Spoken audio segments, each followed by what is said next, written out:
ಜಮೀರ್ ಅಹಮದ್, ನೀನು ನಕಲಿ. ನಾನು ಕೇಳಕ್ಕೆ ಇಚ್ಛೆ ಪಡ್ತೀನಿ. ಹಿಂದೆ DG ಹಳ್ಳಿ KG ಹಳ್ಳಿ ಘಟನೆ ನೀನೇ ಕಾರಣ. ಇವತ್ತು ಕರ್ನಾಟಕದಲ್ಲಿ ಕೋಮು ಗಲಭೆಗಳು ಪ್ರಚೋದನೆಗಳು ನೀನೇ ಕಾರಣ.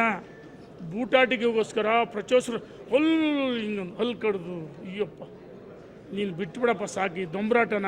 ಜಮೀರ್ ಎಲ್ಲ ನೋಡಿಬಿಡ್ತಾರೆ. ಕೋಮು ಗಲಭೆ ಸೃಷ್ಟಿ ಮಾಡೋ ನೀನೇ ಪುಣ್ಯಾತ್ಮ. ಅಲ್ಲೇನು ಆತ್ಮಾಹುತಿ ಬಾಂಬರ್ನ ನಾನು ಕಟ್ಕೊಂಡು ಹೋಗ್ಬಿಡ್ತೀನಿ. ಮೋದಿ ಅಮಿತ್ ಶಾ ಪರ್ಮಿಷನ್ ಕೊಡಲಿ. ಎಷ್ಟು ಪ್ರಚಾರಕ್ಕೋಸ್ಕರ ಈ ರೀತಿ ನಾಟಕೀಯ ಹೇಳಿಕೆ ಜನ ಒಪ್ಪಲ್ಲ. ನೀನು ಮೊದಲು ಪ್ರಚೋದನೆ ಮಾತು ಭಾಷಣಗಳು ಬಿಡು. ಈ ರಾಜ್ಯ ನೆಮ್ಮದಿಯಾಗಿರುತ್ತೆ ಅಂತೇಳಿ ಇಚ್ಛೆ ಪಡ್ತೀನಿ. ನೋಡೋಣ, ಒಂದು ನಿಮಿಷ ಬಾಯಿ ಬಡ್ಕಂದ್ರೆ ಅಷ್ಟೇ ಅಲ್ಲ. ಆಯಿತು, ನಾನು ಕೇಳೋಕ್ಕೆ ಇಚ್ಛೆ ಪಡ್ತೀನಿ. ಆ ಹೆಸರು ಹೇಳಲ್ಲ. JDSಗೆ ಯಾಕೆ ಹೋದ್ಯಪ್ಪ? JDSಗೆ ಹೋಗಿ ಕಬಾಬ್ ತಿಂದು, ಚಿಕನ್ ತಿಂದು, ಅಲ್ಪಸಂಖ್ಯಾತರ ಟೋಪಿ ಧರಿಸಿ, ಟಿಪ್ಪು ಕಟ್ಗೆ ಹಿಡ್ದು ಇಫ್ತಿಯಾರ್ ಕೂಟ ಮಾಡಿದ್ಯಾರು? ನೀನೇ ತಾನೇ. ಯಾವ ಹಿಂದೂ? ನಕಲಿ ಹಿಂದೂ ಅಲ್ಲ, ಏನೂ ಅಲ್ಲ, ನಕಲಿ ಹಿಂದೂ ಆತ.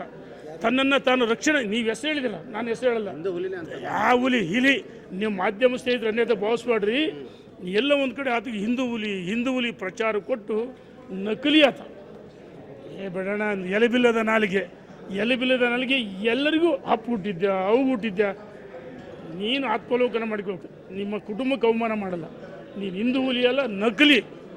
ತನ್ನನ್ನು ತಾನು ರಕ್ಷಣೆ ಮಾಡ್ಕೊಳ್ಳೋಕ್ಕೋಸ್ಕರ ಒಂದು ಸರಿ ಉತ್ತರ ಕರ್ನಾಟಕ ಹುಲಿ, ಒಂದು ಸರಿ ಹಿಂದೂ ಹುಲಿ, ಒಂದು ಸರಿ ಪಂಚಮಶಾಲಿ, ಒಂದು ಸರಿ ವೀರಶೈವ ಲಿಂಗಾಯತರು.